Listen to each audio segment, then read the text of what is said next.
Salutations, chers amis. Je présente à votre attention les dysfonctionnements et pannes les plus courants qui surviennent sur Ford Kuga. Pour le Kuga 2, avant la mise à jour de 2016, un moteur turbo de 1,6 litres, un moteur diesel de 140 chevaux et un moteur atmosphérique de 2,5 litres développant 150 chevaux étaient disponibles.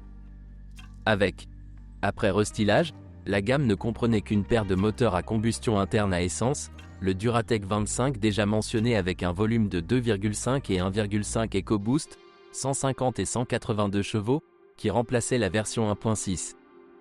En règle générale, un moteur atmosphérique ne pose pas de désagrément particulier.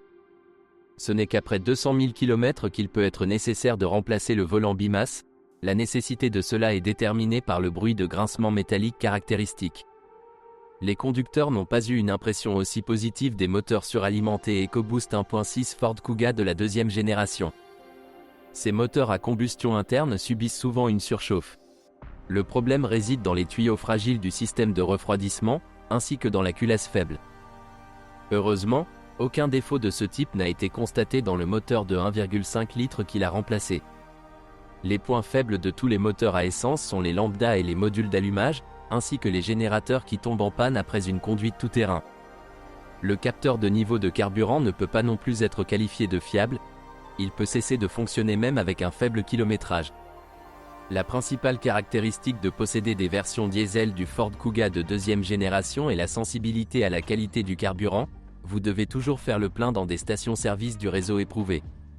Sinon, le risque de défaillance prématurée des injecteurs de carburant, de la vanne EGR, de la pompe d'injection et du filtre à particules augmente fortement.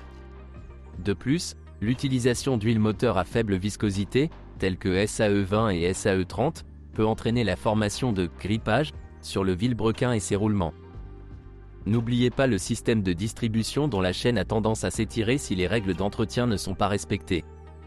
Le crossover compact Kuga de deuxième génération était équipé de 3 types de boîtes de vitesse, 6MT et 6AT, ainsi que d'un robot de Getrag. Les deux premiers coffrets ont acquis une excellente réputation auprès des automobilistes. Ainsi, la transmission automatique 6F35, créée conjointement avec GM, est toujours considérée aujourd'hui comme l'une des transmissions automatiques à 6 vitesses les plus fiables. La boîte de vitesse peut supporter 200 000 km sans aucun travail de réparation, bien sûr, si le propriétaire de la voiture a respecté les règles d'entretien. Quant à la façon dont la transmission robotique se présente, certaines questions se posent déjà ici. Les principales plaintes des conducteurs concernent la défaillance des solénoïdes et des ensembles d'embrayage, ainsi que la surchauffe. La plupart des maladies peuvent être éliminées en remplaçant régulièrement les fluides techniques et les filtres. Le châssis du Ford Kuga, associé à une rigidité de suspension optimale, McPherson Multilink, confère au crossover une excellente maniabilité et des inclinaisons sportives. En général, la fiabilité de cette unité est assez élevée.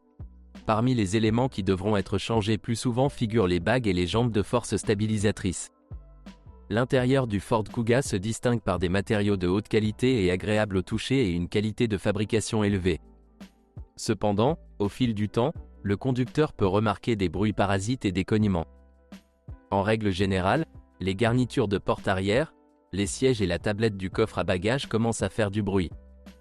Mais les principales plaintes des propriétaires concernent les équipements électriques. Ainsi, très souvent, lorsque le contact est coupé, l'alimentation des consommateurs d'énergie, centre audio, navigateur, etc., ne se coupe pas. De plus, un fonctionnement incorrect du mécanisme de lève-vitre et du module GEM est observé. C'est là que s'épuisent les informations sur les problèmes du Ford Kuga. Si vous en savez plus ou n'êtes pas d'accord avec ce que vous avez entendu, je vous attends dans les commentaires.